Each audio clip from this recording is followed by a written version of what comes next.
All right, well, just to quickly introduce myself and what tonight's all about as we're waiting for a few more people. My name is Francesca Borland. I am the Associate Director of Admissions here at Niagara University. Thank you for joining us tonight. You are here for a financial aid kind of Q&A. We have Katie Kostis here, who's the Director of Financial Aid, and she's going to just talk briefly to you about a few next steps. And then this is going to be a lot of Q&A. I know the fall is coming up very quickly, so before you know it, we're going to be moving back in or moving in and getting started on everything. So this is really just a time, if you have any last minute questions or anything that's come up over the the past few weeks after orientation, this is a great time to ask those questions. So I know there's quite a few of us, so if you would like to just put your questions in the chat box throughout this, then you can definitely do that, and I'll kind of keep track of those questions, and as I see fit or towards the end, I will make sure that all of those questions are answered, and then we can kind of go from there. All right. My screen up. Oh, I have to make you host. Sorry. I think. Yes. And I'll keep letting people in as we go. Perfect. Thank you. Okay. Let's get that up. Okay. All right. So good evening, everybody. As Francesca said, my name is Katie Kostis. I am the Director of Financial Aid here at Niagara. I'm sure I met many of you or talked to many of you at the summer orientation or throughout maybe different events that maybe people have attended. So a lot of this is stuff that we did cover already in summer orientation, but I know that was a pretty fast-paced event trying to fit a lot of information in a very short amount of time. So we're going to go over it again, and maybe we're unable to attend summer O, so we will catch you up on that. As Francesca said, as we go along, please feel free to pop in questions either while I'm presenting or after we're over, and I'll be happy to answer anything that you still have questions on or anything I didn't get to. Right, so some of the next steps that everyone should really be paying attention to over the next couple of weeks before school starts. The first thing is the FERPA form. I want to start with this because unless the student adds either a parent or a guardian or whoever they would like onto their FERPA form, there's limited information that my office and our offices can share with you. Whether it is the records office, student counts, financial aid, academics, there's a lot of different areas that the student can choose, who to provide information to. So be sure that the student goes on to My and You, and there's a FERPA section, and they can go ahead and add whoever they would like to under those specific areas. And this will allow us to be able to talk to parents or guardians, whoever the student allows, if you are on that FERPA form. So that's the first thing I just wanted to get out of the way, just to let people know about that. The second thing I wanted to go over is the financial aid checklist in WebAdvisor. So this is really the starting point for seeing what other information might be needed, or something that still needs to be done, or if you just to see what maybe you've done and didn't realize yet. So this is in WebAdvisor. And this is what it would look like when students log in. They do have to log in under the student section. There's a couple of different options. It says employees, students, staff, whatever it might be. They need to make sure that they're logging into the student section. And they have to use their My and You, or I'm sorry, their purple past credentials that they've hopefully have gotten used to by now because they use it forever to log into everything. So once they do log in under the students, we'll then say, a couple of different sections. Under financial aid, there's only two options. So it's pretty easy. They just click on financial aid checklist. They click on the checklist. It will take them to what we call our self-service portal, where they will be able to view all their different things that, are related to financial aid. They can look at their awards, a copy of their award letter, the federal shopping sheet, if they want to report any outside awards, if they are missing any required documents, all those things will be in there. So once they get into their financial aid checklist, the main thing that students really want to be looking at this moment is to either accept or reject their loans. You would click on My Awards, which is right here. And once they click into my awards, they're going to see first the scholarships and grants. That's the top section. Those are already, in the most cases, in accepted statuses. There's nothing they have to do for those. If they have a New York State award, as you see here, there's the TAP award. It's in an estimated status, and that is just because we can't put the money on until after school starts. So it's going to show up as estimated until the money starts coming in after school starts. So there's nothing that they have to really accept on the portal for their grants and scholarships. What they will have to decide what they want to do is to either accept or reject their loans, whether it's a subsidized loan or an unsubsidized loan, a combination of both, maybe all unsub, just depends upon each individual student and what their financial needs were based upon the FAFSA. They'll have to decide whether they want to accept or reject that. Right now, it's only going to be in the offered status, and then they have to make a decision on what to do with those. Okay, one of the next things, I am going to go back for 1 second to, that was my award section. If the students then click on the required documents section, it will take them to, I'm sorry, but it will take them to a page letting them know, could we have your FAFSA, or maybe we need, you to do something else. The most common thing that they will see is that they need to create their mobile financial aid account. It is a separate portal, if you want to call it that, outside of their self-service, but they are all interconnected. Anyone who completes the FAFSA form also needs to create their mobile financial aid account. It links up between them. In order to do that, they go to niagara.verifymyfafsa.com. There is a link in their self-service directly to it, so they have that. Again, using their Purple Pass credentials to log in, on the right-hand side here, you will see an example of the information they have to fill out. It's very basic: first name, last name, date of birth, social security number, their email, their ID. They need to input that information, and then it will create the account for them. Once they create their account, it will take them directly to the main page for them. And it's either going to tell them, okay, either, congratulations, there's nothing else you have to do, or, hey, you actually have to, complete these additional documents. Most time it's verification documents, whether it's the verification form like you see on the screen here, might need to upload tax information, something along those lines. Now, in the third summer orientation session, I did mention that as of that day that we were presenting that, the federal government had announced that they were actually waiving the verification requirements for the 21-22 academic year. So this is, good news for, people who haven't yet completed or uploaded any of the documents. We no longer have to verify that information. They're waiving it for this year due to all the COVID restrictions and whatnot going on. That doesn't mean it's going to be waived every single year. This is most likely going to be a one-time thing. So if you are, currently selected for verification, if you haven't yet uploaded your information into the portal, it's okay. You can wait on that. We are in the process of going through all of the students and their files to see if we can, or if we're allowed to just kind of waive that information out, or if we'll still need some additional documentation. There are some instances where students still need to provide some additional documentation for some conflicting information. Kind of rare right now, but there still might be some things that students have to upload. So we will send out emails, in the near future, letting you know if you still have to do that, or if your verification has been waived. Okay. Keep that site in mind because, again, that's the requirements are only waived for this current academic year of 21-22. It probably will be right back as normal in the following year. All right, so we talked about accepting or rejecting their loans. Now, if a student decides to reject all of their loans, all their federal loans that they were offered to them, then there's nothing else they have to do after they go through the rejection process.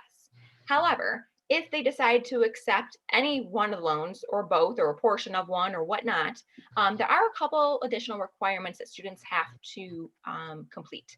The first one would be the entrance counseling, and the second thing would be the master promissory note. These are two separate items that the student needs to complete, but they are done all online at the same website, studentaid.gov. The entrance counseling, it's more like almost like a tutorial. Takes about 30 minutes to do. The students will do some reading about, having a loan and have to go through and answer the questions, after they've read everything. Again, takes about 30 minutes to do. The good news is that once you do that, you're good for 10 years for the entrance counseling. And for the master promissory note, this is doesn't take nearly as long as the entrance counseling, maybe 5-10 minutes. They're just putting in some of their basic information, saying that they know the rights and responsibilities of having a loan, putting a couple of references down in case anybody ever needs to contact them down the road in case there's any issues with their loans. So it doesn't take as long. But both things do need to be completed before the loans will be able to disperse onto the student's account after school starts. Please make sure that either you as a student or your parents or guardians, are helping you if you have any questions on this, but the student themselves should be completing it as it is a loan in their name that they will be responsible for after graduation. And again, loans won't be able to go onto the account until after.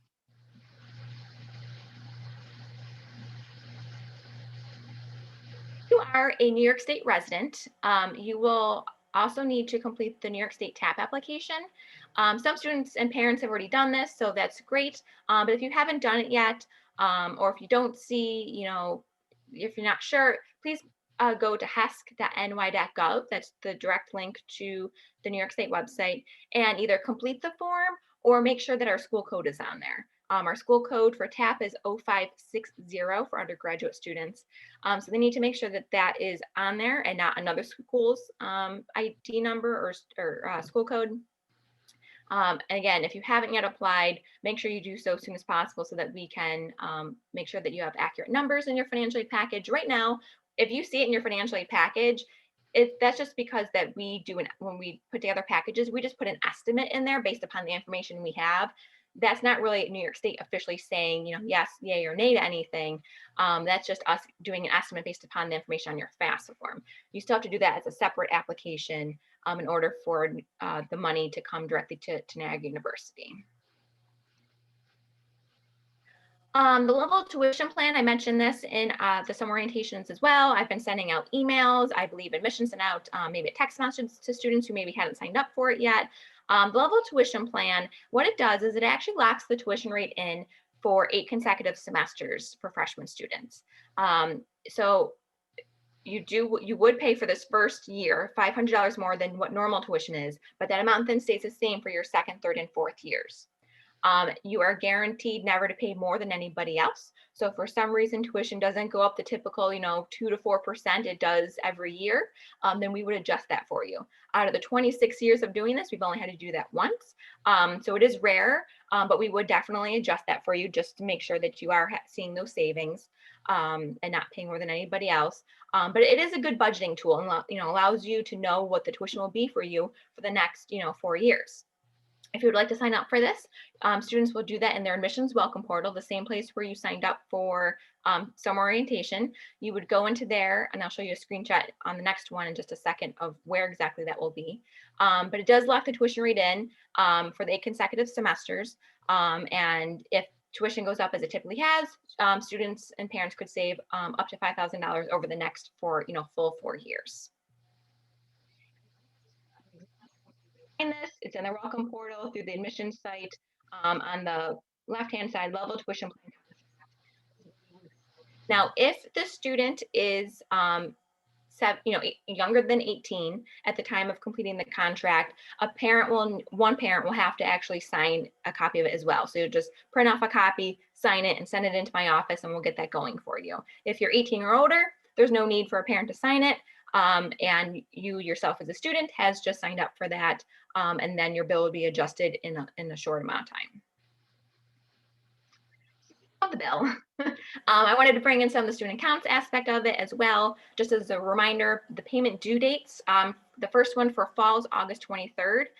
So just a little less than a month away. For spring, that will be January 11th of when that spring bill will be due. The payment website, everything's online. You can go directly to the niagara.edu/payments. And then if you are a US student, just make sure you're logging into the TouchNet US option. Or if you're Canadian students,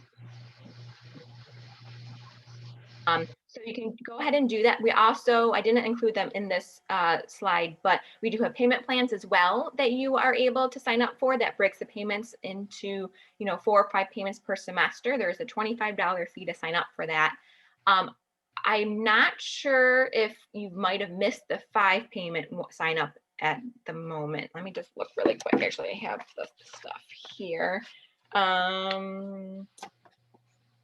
Nope, you still have time because the first payment for the 5-month would be due August 1st. So you still have time to sign up for that if you wish. Otherwise, it would be the 4-month plan, which starts on September 1st.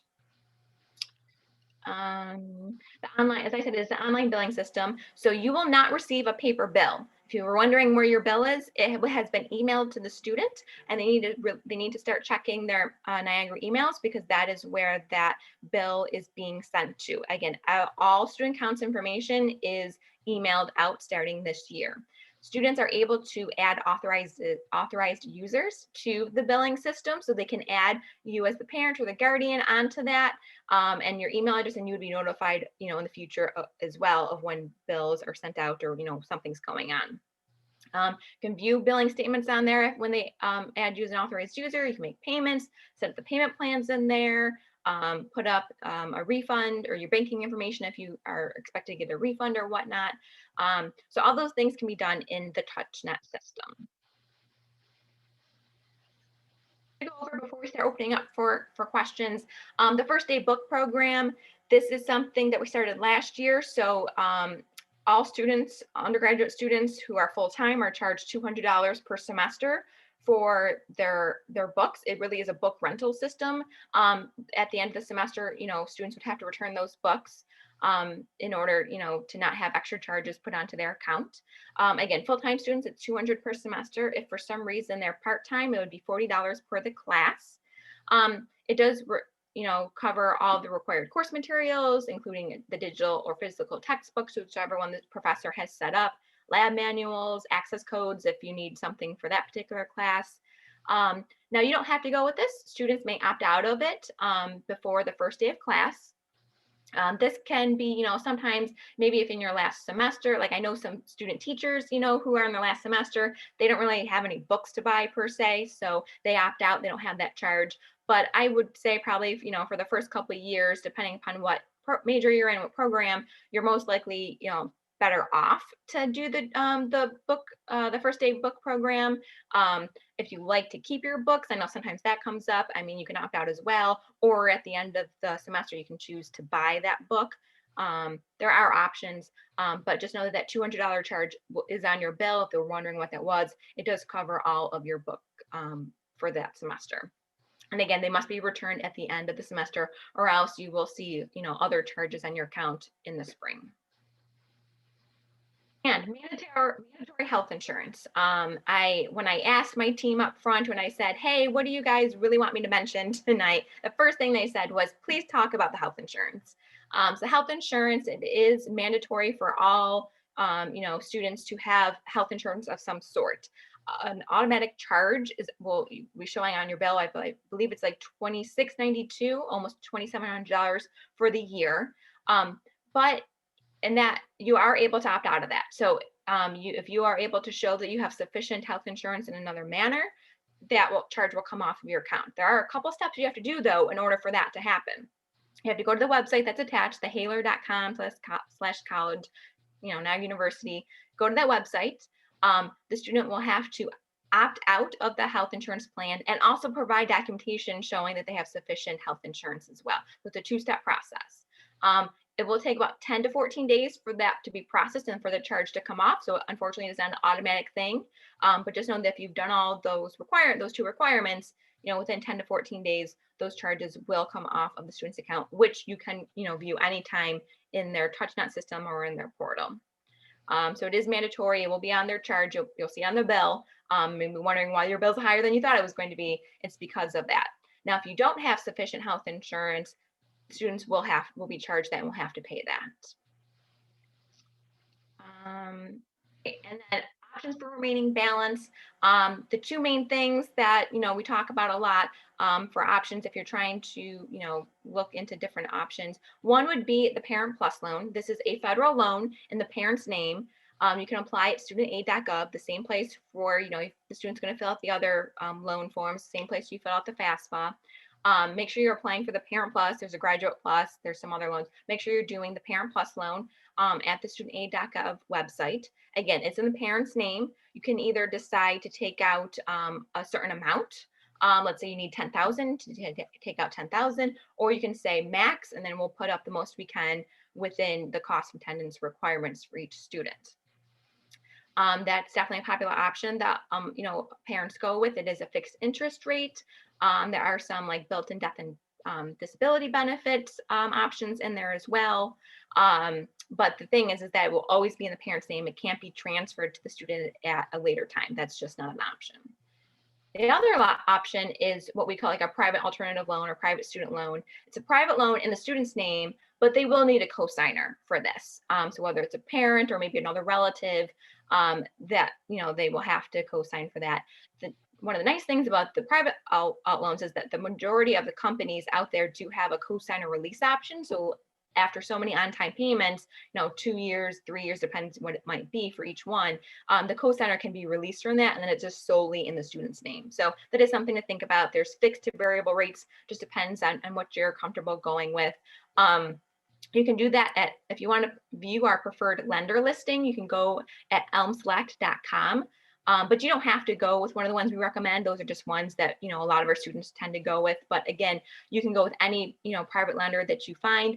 Maybe you belong to a credit union and they have additional loans that they offer, student loans. You can definitely go with one of them. Feel free to shop around. But you do need to start working on one of these options really soon, because the bill is coming up and due, shortly. Parent Plus loan, one of the nice things about Parent Plus loan is that it doesn't take very long to get approved or denied. You find out within 5 minutes after you enter information, because it's really just based upon credit score, and unless you have some like bankruptcy or something like that within the last so many years, and then the school gets notified the next day. The private loan is based upon, the reason why they need a co-signer is because it's not based just solely on credit score, but also employment and income history. So there are more things involved in that, and it does take longer. It can take 2 to 3 weeks for the full process to go through. So if you're looking to go with the private loan route, please make sure you do that as soon as possible to start the ball rolling, so that the money can come in time to cover the bill or go towards the bill, whatever you set up, when that is due. Okay, again, lots of information. I just kind of touched on like the ones that I know we get asked a lot about. I have both financial aid and student accounts information up here if you need to reach out to us after this, of course. But I'm hoping, I saw some, stuff popping up. So Francesca, do you have any questions? Yes. So just because about 2 people asked, if you want to just go over work study and how to become eligible for that. Sure. Yeah. So work study, it is a need-based award through the money comes from the federal government, and then we put in a portion of it as well, but it is based upon financial need. So students might not be eligible for it because they might not have financial need in their package based upon, one, the EFC on their FAFSA in combination with other awards they've already received.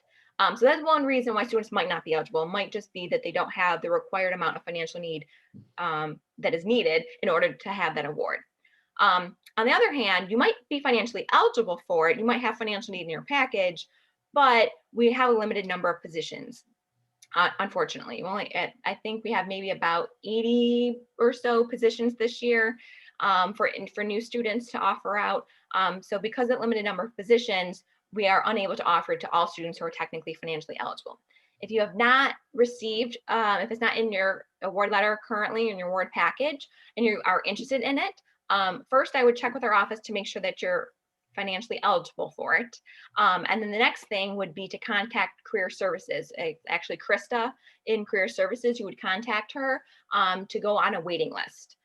There certainly might be openings that we're unable to fill for whatever reasons that students can look into. And even if they don't find something or maybe aren't placed somewhere for the fall, there might be new openings in the spring. So kind of a 2-step process. Contact our office first. Just ask our office if you have the financial need to have work study, and then if we say yes, contact Krista and she can look into putting you on a waiting list.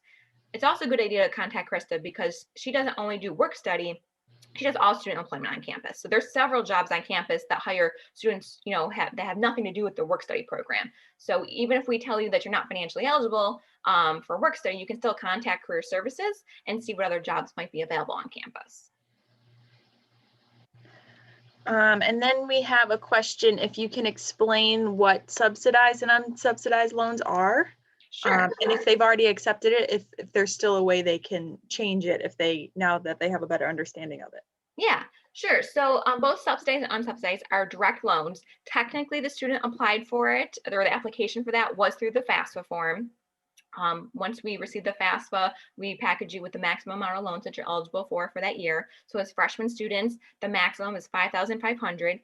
Now it could be all unsubsidized, or it could be a combination of subsidized and unsubsidized. The max sub is $3,500.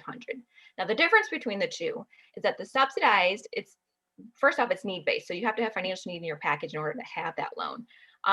But the government pays the interest on that loan while the student is in school. So there's no interest accruing while the student is in school on the subsidized loan. The unsubsidized loan, the government does not pay the interest for you while you're in school. So that interest is accruing. So it's typically not a lot on the loan. I typically say it's about maybe $30, $40 every 3 to 4 months. I always suggest paying that interest off while you're in school so that it's not adding on top of the principal and you're just having interest on top of interest. But that's definitely a personal decision that you can make as you go along. But that would be the difference, is that one is need-based and the government pays the interest on the subsidized loan, and the other one is that they don't and it is accruing.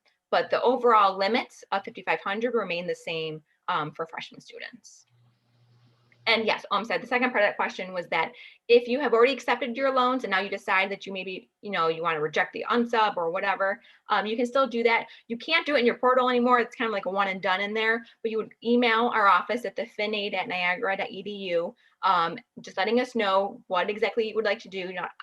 Hello, my name is Katie Kosis, my ID number is whatever, and I would like to reject my unsubsidized loan for 21, 22, or fall or spring, or whatever you would like to do. We just have to have it in writing from your student email address.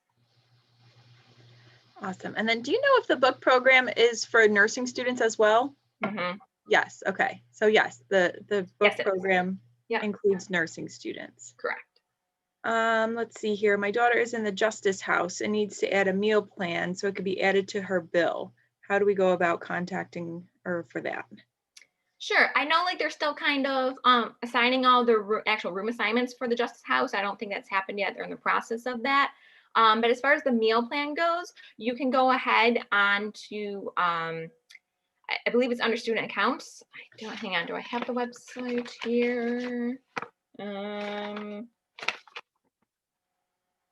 I don't have the website, but if you go to student accounts under meal plans, it will allow you to pick, if you want a commuter meal plan or if you want the full meal plan, it'll allow you to sign up for that. Are meal plans listed separately on the bill? No, they are. And I will say that if you had a student here maybe from a prior year, it kind of depends on the year. Sometimes they're separated out, but this year it is combined charge. So like the double room rate along with meal plan will show a $6,200 on the bill for the semester. Right, it's combined. Yeah, it's combined. If we have scholarships in the form of a check, how do we get them to Niagara? Sure. So you can just mail, well, I guess it depends. If the check is made out to you as a student, you would just go ahead, let us know about that. You can go ahead and cash that. Most times they're made out to the school or maybe the student combined. So you can mail those in, you can drop those off if you're, local into our office, to the student accounts office, and we will go ahead and process those for you. Let's see.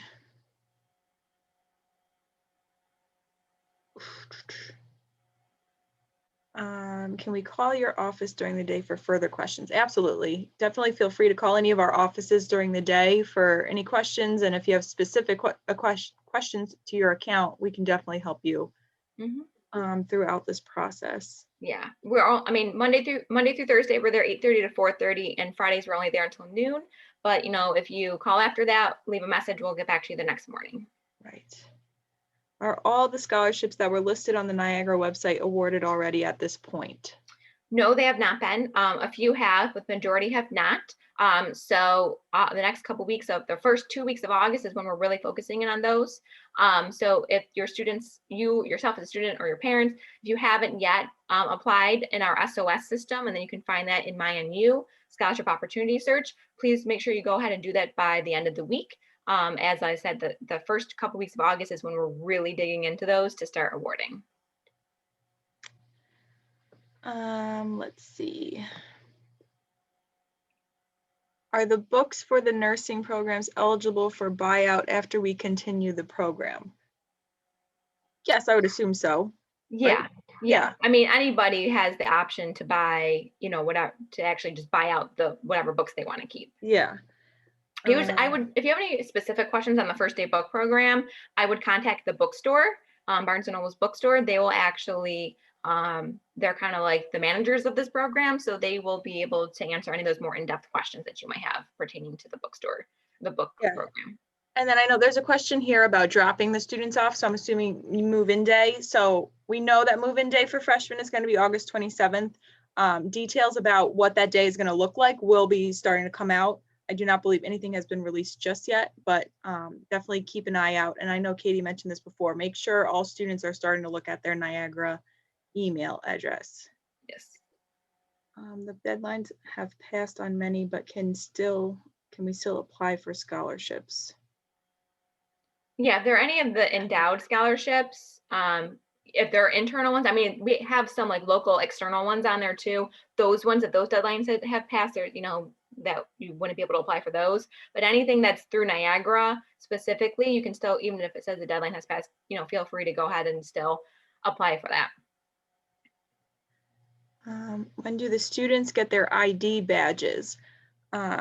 So with the ID badges, I believe on your portal, you can submit a picture for it if you have one that you want to do that for, or if you want to, when you come to campus, when you move in, you'll be able to go to the office to get your picture taken and get your ID badge. So I believe move-in day, you should get your ID if you hadn't already gotten it during orientation. Is move-in day for nursing students August 26th? Yes. Nursing students will be coming in the day before, so Thursday, August 26th. Do you need to reapply for scholarships every summer? So that's a good question. Merit scholarships automatically renew if you have like the legacy scholarship. So we try to, a lot of things automatically renew, but I would say any of the ones that you apply for on the scholarship opportunities, the SOS system, yes, those should be reapplied for every year. Technically that system opens up January 1st of every year for the upcoming year. So students will get an email probably sometime in January saying, hey, the system's open, go ahead and apply for any scholarships you think you might be eligible for. And there's another question more detailed about meal plans. I'm not sure how much you know about meal plans, but that I can try, but yeah. In regards to meal plans, there are two options, I believe, but they are both the same amount. One offers unlimited meals and the other 12 a week. It doesn't make sense that they're the same amount. What's the benefit of one over the other? Okay, so the difference is, I do have that. So there's the carte blanche, which is the unlimited entrances into the dining commons. And then they get $100 on their on Galley Gold, so like on their ID card to use in the gallery center, vending machines, or wherever. The other meal, and that's the one students are automatically put on, is the carte blanche, the unlimited. The other one is called the purple meal plan, and that's the 12 entrances per week to the dining commons, but they get $250 on their Galley Gold. So that's why they're the same price. It's just whether you have unlimited entrances into the dining commons, but only $100 on your ID card, or you only go to the dining commons 12 times a week, but you have $250 on your Galley card. So it really just depends on which one the student prefers. And you do have, after August 16th, students can start making changes to their meal plan on MyNU. So again, they're automatically put on the carte blanche, the unlimited one, but they can switch to the second one, the purple one, if they would like to. And they have 2 weeks into the semester to change their plan. And that's every semester. So if they go have the unlimited and they're like, actually, I don't go to the dining commons as much, I want more money on my card, they have the first 2 weeks of each semester to change their mind. And then freshmen, can they opt out of the meal plan? No. No. Maybe if there is some type of medical reason, I believe they might be able to, but beyond that, they would not be allowed. Do you know when the justice houses will receive information on move-in dates and roommates? I'm not sure specific, but I will put Kim Fenton, who's the director of Residence Life, I'll put her information in the chat box. So if there's any other specific roommate questions or anything about housing, you can always reach out to her because she will be able to take care of that. Yeah, and if it's specifically about the justice houses, I believe Dave Riley is actually in charge of the room assignments, so you can Okay. probably check with him as well. Okay.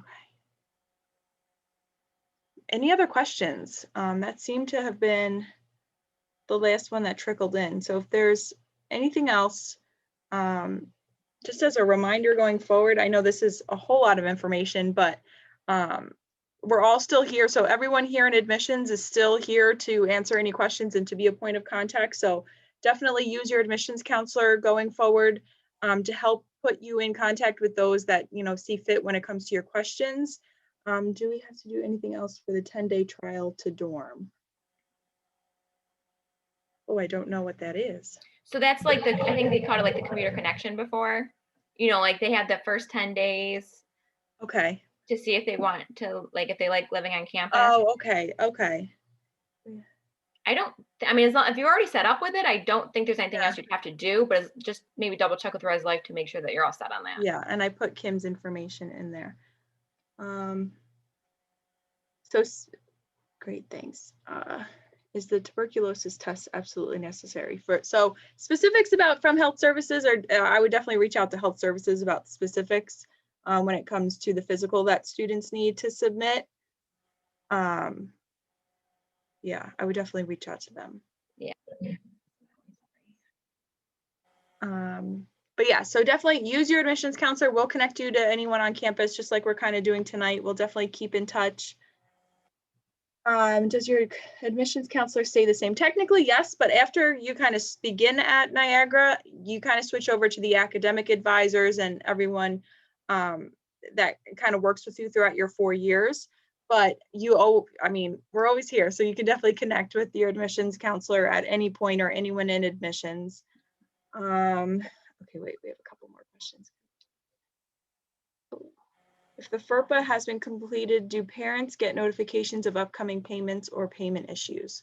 So no, the FERPA just allows, like if you allows offices to talk to you about specific items if you contact us. In order to be notified of the payment, the upcoming payments or payment issues, the student needs to add you as an authorized user in the TouchNet system.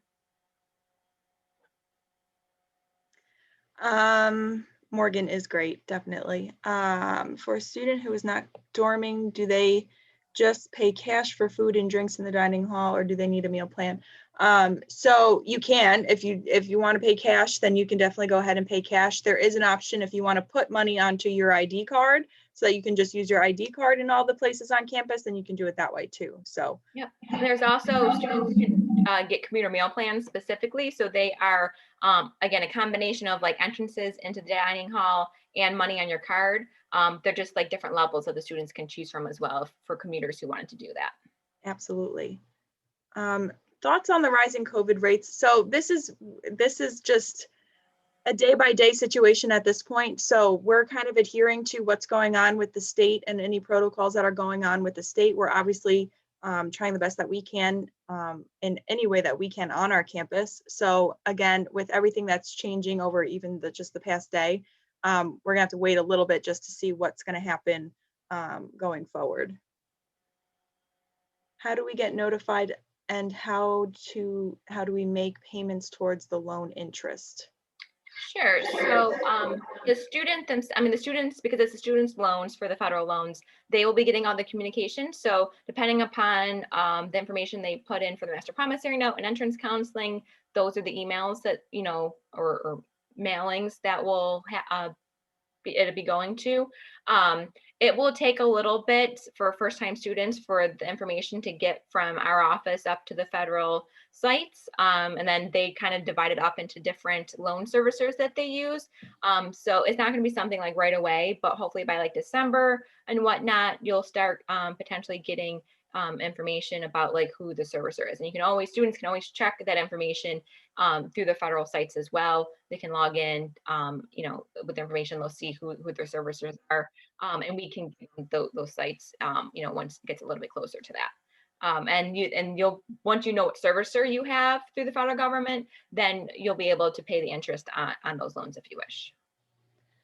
What sort of things would get added to throughout the semester onto your bill? So it kind of depends on what you might be signing up for. So let's say you want to have a car on campus, you need to get a parking permit. So that might be added to your bill. Parking tickets, if you're not parking properly, you might see that. Library fines, those types of things might show up later on. If you drop and add classes, within the first couple of weeks, and maybe now you're adding a class that has a lab attached to it, you might see a new lab fee pop up. But there really shouldn't be, too many random charges that would be added onto your bill. If you go visit health services and you get a prescription, like a $5 prescription, you might see that on your bill. So it really just depends on, what your activities you're doing. So to have those things added, but those things are typically very minimal. Is there a way to see what the fall and spring semester bill will look like? I need to know a total for both so we can apply for a loan. Sure. So the fall bill is already up. You can go, students have access to that. Again, they were already emailed the bills. They can go and view that anytime. As far as the spring charges won't be put up until December, and then it's due in January. But it's going to be almost exactly the same as the charges will be as what they were in the fall. The few things, there's a one-time full-time registration fee in fall of $205 that won't be in the spring. If they, have maybe again a lab fee that they're taking in the spring, but the majority of it will be the exact same charges you see for the fall. So you'll be able to kind of estimate what you would need to get for the loan. If they do go to health services and get a prescription, do they have the option to pay for it directly themselves? That is a good question. Yeah. I'm not, you're going to probably double check with health services because I'm not entirely sure. I thought that everything was just charged directly onto their account because they'll put it through whatever process they go through. And I don't think a student can just pay then and there, but I'm not 100% sure on that. So please double check with health services.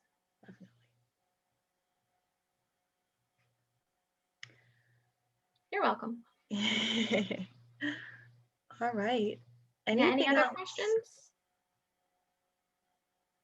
I know that this is so much information and things will pop up as you start going along in the process. I get that. So that's why, we gave our contact information. Please reach out to our offices as things come up. And we'll be more than happy to, answer any questions. Again, phone calls, we can do Zoom appointments in person if you're local. We can do any one of those variety of things to go over everything. I know we talked about emails before, but please, please, please have your students check their emails, or students check your emails, or send them on to your parents if you have questions on them. Because I've already started sending out email reminders about doing master promissory notes and entrance counseling. We're getting some responses, but not as much as I would hope. So again, all that stuff really needs to be done before you come to school so that all the aid can disperse onto your bill on time, and that you don't, end up having holds so you can't register for the spring. That's not something we want to go, path we want to go down. We want to make sure everyone has everything, set, ready to go so they can start school, focus on school and those activities, and not worry so much about all the financial aid aspects of things. All right, so it looks like questions slow down. So like we keep saying, definitely keep reaching out to us if there's any questions that come up. Like I've said, admissions is still a great point of contact for you. We'll put you in touch with anyone that we see fit. Definitely more residence life stuff will come out over the next few weeks about move-in day. All of that will start to come out. So again, we can't stress it enough. Make sure you're also checking your Niagara email.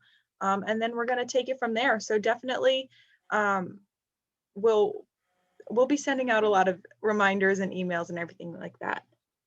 Oh, quickly. Sorry, I was through the chat and I had a direct message out if you have to fill out the TAP application because you believe you make over a certain amount. So that's a really good question. There is an actual cutoff limit for New York State TAP. So if your families, which would be the student and the parents, New York State net taxable income is over $80,000, then you would not be eligible for the TAP program. So I did forget to mention that. So thank you for bringing that up.